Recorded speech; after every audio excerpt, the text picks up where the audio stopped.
Hi, and thanks for joining us for another one of Family Marine's videos. My name's Tom, and this video is really kind of designed for people who are buying new boats from us, and we're going to do what we call a dry run on the boat. And you should get a list from your salesperson on different videos on different segments. For example, the motor, the warranty, sea legs if you get it, trailer if you get it. And this video is going to be on how to operate and break in your new boat. So with that said, what I want to do is, first of all, I want to go to the Helm and I want to walk through some things on the Helm with you. Okay, on the Helm, of course, we have our tachometer, and on our Barletta we have an LCD screen that gives us some information. So for example, right now, this says that we have 12.2 volts in the battery. And in my engine video, I talked about, and my sea legs video, I talked about not getting below 11.2 on sea legs and 10 volts on the engine, otherwise it won't start. So you can toggle through here, and here's your heading. This is your compass, happens to be heading north right now. And here's our engine hours. So those are the three items that are in your LCD screen. Over here we have a speedometer, and of course that's going to tell you how fast you're going. Now that is a GPS driven speedometer. It's not the old pitot tube speedometer that we used to have. So this is a lot more accurate than what the old pitot tube speedometers used to be. We have a fuel gauge, and I hate to say it, here we are 2022 and fuel gauges can still be inaccurate. They say that a fuel gauge can be as much as 25% plus or minus actual gallons in the tank and still be deemed accurate. So in other words, sometimes you get to a quarter tank of gas and you run out. Sometimes you can run forever on a quarter tank of gas. You never really know. That's the sad part about it. Okay, and then over here is our trim and tilt gauge. That, of course, is the angle of the motor up and down. Okay, stereos here, we'll go through that in a second. Here's all of our switches. Now, most of these switches are off in the down position. So when you turn a switch on, you'll notice that the little red light comes on. But that little red light is kind of hard to tell that it's on when you're in the sunlight. Okay, so that's why we always tell people to, when you're done using the boat, shut the battery on-off switch to off. That way, even if you left all these switches on mistakenly, that battery switch will kill the power to all those switches. Okay? Now, the one switch that is not off in the down position is the navigation and anchor light switch. Off is in the middle. So navigation, which is your red, green, and your stern white light, is for when you're driving across the lake at night. Your anchor light switch is just your stern light. So if other people that are out boating see just your white light in the back of the boat and not your red and green, they know you're anchored and you're not moving. When they see your red or green and your white, they know you're moving. And as you'll notice, when you turn your navigation light on, all these switches light up so you can see them at night. Off being in the middle.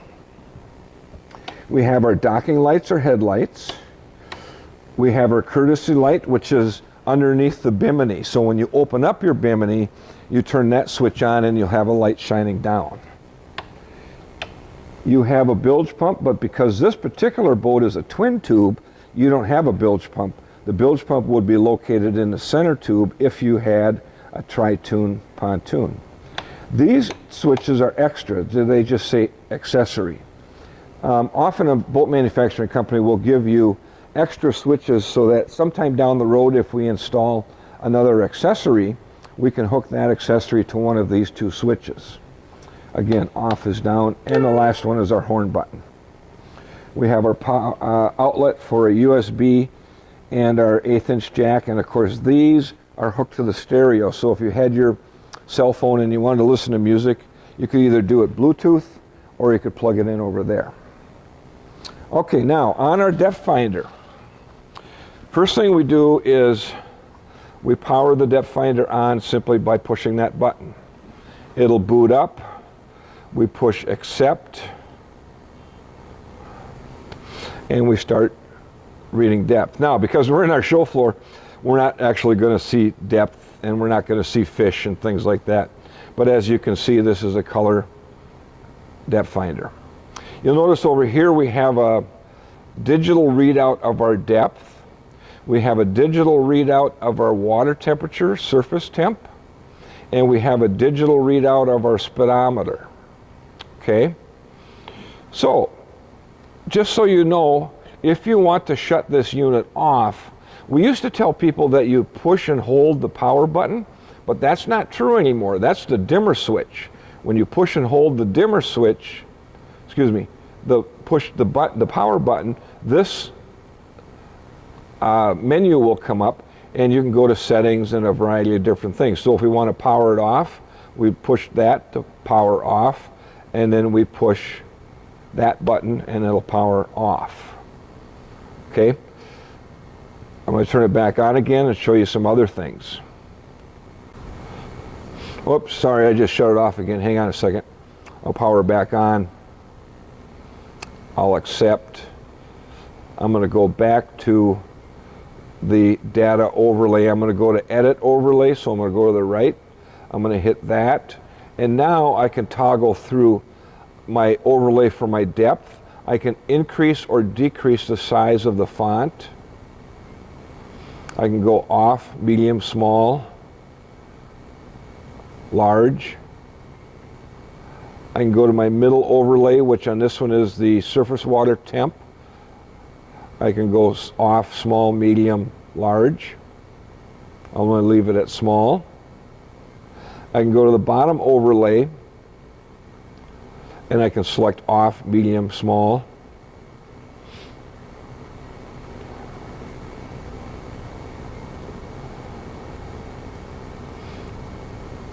And now you'll notice that my depth, the font is larger than what it was previously. And then you have a GPS. That's your depth finder. There's your GPS. We're in a metal building right now, so this isn't going to work. By the way, a lot of companies today are no longer sending out owner's manuals for electronics and stereos and things like that. So we're going to send you a link to the owner's manual for a Lowrance Hook 4 so that you can read through it and figure out how to use all the GPS features that this unit has. Okay, on the radio, it's a Hertz radio system that comes from Barletta. And there's just a couple of simple settings to go through that sometimes we may miss in the shop or that you may want to adjust on your own. The very first thing is, right now the radio is off. And we get a call once in a while after a new customer has a boat for a day or two and they think that there's water behind their little LCD screen here. What there is, though, is a little plastic film that comes on a new boat that we normally take off in the shop, but every once in a while we miss it. So if you think there's water behind there, check to make sure this little plastic film isn't still on there, which can kind of be hard to see out in the sun sometimes, but just take that off. And then to turn the radio on, this is a Bluetooth radio. The power button is right up here in the top, and you just simply push that button and the radio will turn on, and if the station's tuned in, it'll start playing. So this is on FM right now, 102.5. Volume controls are here, but it may not sound very good right at first, or it might sound really good depending on the equalizer settings, which sometimes when it's really busy around here, we're delivering a lot of new boats, those equalizers may not get set in our shop, so I'm going to show you how to do that right now. Down here in the middle is a source button, it's SRC. If you push that button once and don't hold it in, it's going to change your source. So there's your Bluetooth where you would pair your phone. There's auxiliary in, which is the 1/8 inch jack over here by the USB port on the Helm, where you could plug a phone in with a hard cord. Then it goes back to the radio. So there's just those three things for the source. Your band, of course, FM, FM2, FM3, you can program your presets in there. There's a couple of AM bands, then it goes back to FM. Now, if you hold this source button for a couple seconds, then your equalizers will come up. Right now you can see bass is 0. And if you don't touch anything for about 3 or 4 seconds, it'll just go back to the home screen. So we're going to hold that for a couple seconds again, then just push the button to toggle through. There's your treble settings. balance, fade. Now you can adjust these manually if you would like by using the plus and minus buttons, and then you have your manual setting. But there are preset equalizers in here if you just go through and keep hitting the button until you get to equalizer. Okay, so if it says equalizer off when you get there by holding this in, then push it till you get to equalizer. Push the plus button up here, and then it'll go to Hertz equalizer. You can push this again, and it's loud, and you turn that on, and things will sound much, much better. Now, we'll turn the volume down a little bit. There are different preset equalizers in here, so now you get to where it says equalizer, and it says Hertz. If you push through,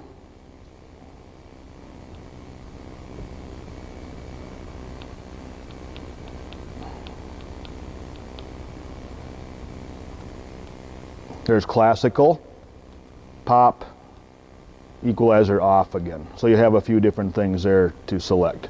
The next one over is loud. That's a little bit of it doesn't have an amplifier, but it's kind of a built-in amplifier that makes the sound much better. So those are just the things you want to check by pushing that a couple seconds. Push the button, make sure your equalizer is turned on, make sure your loud is on. Also make sure it's set to Area USA, which it should be. Otherwise it'll be set for European stations.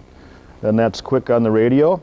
To turn it off, hold the button a couple seconds, it'll say goodbye and shut off. Okay, now the electric Bimini top that comes standard on all Barlettas. Let's say that this is the normal position that you would have it in when you're driving across the lake or whatever the case may be. And these short little arms right here are called trailering arms. So when we're going down the highway, what we want to do is we want to lower the Bimini top down to this position where the trailering arms are supporting the Bimini top so it's not bouncing all over the place when you're going down the highway. Likewise, we want to lower it to this position when we want to open up the Bimini. The reason that we do that is if we had it in the up position and we were to take the cover off, or what we call a boot, what would happen is the rear arm would come slamming down on us. Okay, so we don't want that to happen, so what we do is we lower the Bimini to the position, trailering position. Now we can take our boot off. Now we can raise it up to the operating position. And once we get to right about there, what'll happen is the front arms, it'll start to expand. It'll start to open up. Okay? And the same thing when you close it. It'll close this way, and then it'll lower, and then you can put your boot on. But like I said, you have to have it in the down position in order to take the boot off. Otherwise, this bar right here, the bottom one, will come slamming down because right now the boot is supporting that rear bar. Now, of course, once you get the Bimini open, that's when you take these support arms, you got your little round locking tab there, and they go in these little brackets right here. Now, sometimes you might have to pull down on the Bimini frame in order to get this to reach that connection. Well, we want that. We want that Bimini to be tight when we're driving across the lake. If we didn't have these arms and the Bimini was loose, what would happen is the canvas would sit and do this, flopping all over the place as you're driving across the lake, making a lot of noise. And of course, we don't want that. So that's one of the reasons for this arm, is to make that Bimini tight.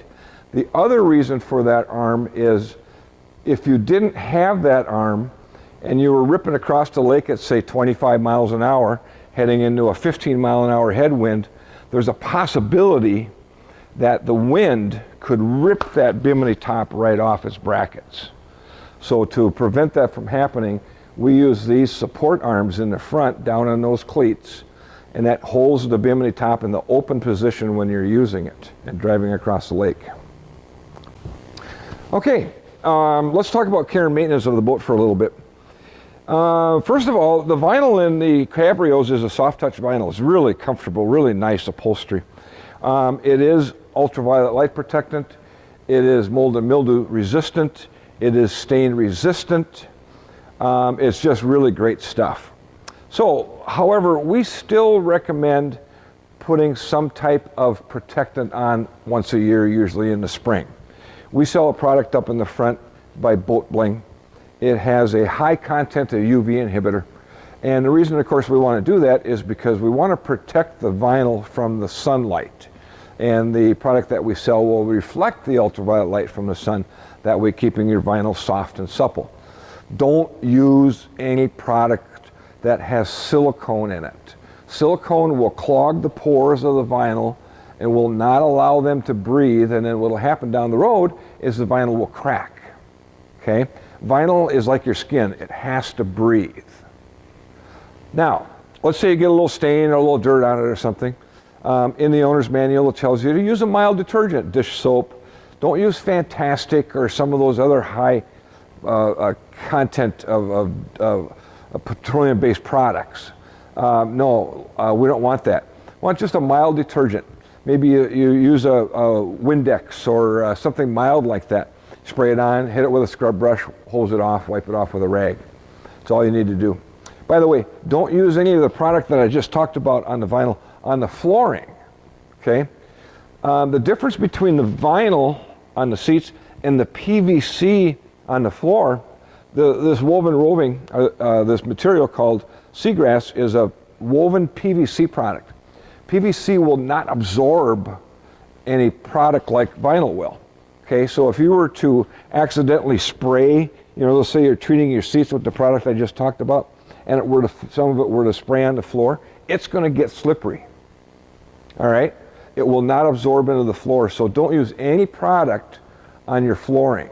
If you're going to treat your vinyl, spray it on the rag, wipe it around. Spray it on the rag, wipe it around. But don't let it get on the floor. The flooring is so easy to clean.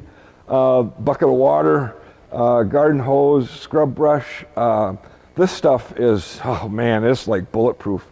A few years ago, we had a guy take a steel anchor and set it on his flooring, and it was there for about a month, and it rusted, and it left a rust stain in the flooring. Got it out. That's how stain resistant this flooring is. It's wonderful stuff. Okay, on your ski tow bar, you have a hook right up on top. And that little black plastic thing is actually a swivel. It's like a little piece of pipe, swivels around. So you have a loop in the end of your tow rope, and you can just set it over there. Now, sometimes I double that loop over this, because once in a while I've seen it where a single loop would pop off. But yes, you can pull tubers and skiers, and this is a really heavy-duty stainless steel ski tow bar that come with the Barlettas. Some are standard with the triple tunes, and it's an option on the twin tubes. This particular boat, we ordered it as an option. Okay, on the outside of the boat, I mean, these Barlettas they're just gorgeous. The sheet metal, it's just gorgeous stuff. But sometimes what can happen is, particularly on Green Lake in our area, that lake has a high content of iron in the water, and we get some pretty heavy-duty water spotting to these boats. And we used to tell people, yeah, about the only way you can get them off is a hammer and a chisel. No, not really. I'm just joking. We have a product up on our shelf as Boat Bling. It's called Hot Sauce, and it's the best water spot remover that we've ever found. And so what we do, if you wanted us to do it, or it's pretty easy to do yourself, is you spray it on. I kind of usually go down the side. I let it sit for 5 minutes, depending on how warm it is outside. I don't want it to dry, but I want to spray it on, let it sit 4 or 5 minutes, and then I go along and wipe it off, and it comes off very easily, and it gets rid of all those water spots. Now, a product that we have to help reduce water spots, the brochure says prevent, but I'm going to tell you that prevent is the wrong word. I'm going to say reduce water spots. It's a product called Vantage paint sealant. It's kind of like what you put on your automobile when you buy it new. It's a product that embeds itself into the pores of the paint, preventing things like water spots from really getting attached. So we have this available. It's a spray-on finish, and we treat the aluminum, the sheet metal with it, and it closes those pores. And as I said, it doesn't prevent water spots, it reduces water spots, but more importantly, it makes them really easy to clean off. I did it on my boat. I had water spots on prior to putting it on, and it was difficult to get off. So I put the treatment on, and I found that, yeah, I can just wipe them off with a rag. It was very easy to remove those water spots. Okay, that kind of covers things on the boat. And I'm assuming that you're probably buying a motor and maybe sea legs, maybe a trailer from us. So go ahead and watch the video on how to operate and break in your outboard motor. And what's more important is watch the video on warranty, because we go through and we describe how the warranty is handled, the process that we go through in taking care of a warranty issue that you may have. So again, thank you very much for your purchase. We appreciate it, and we hope you have a great time on the water. Family Marine is named after your family, getting all of your family on a boat and having a wonderful time. Thanks again for watching.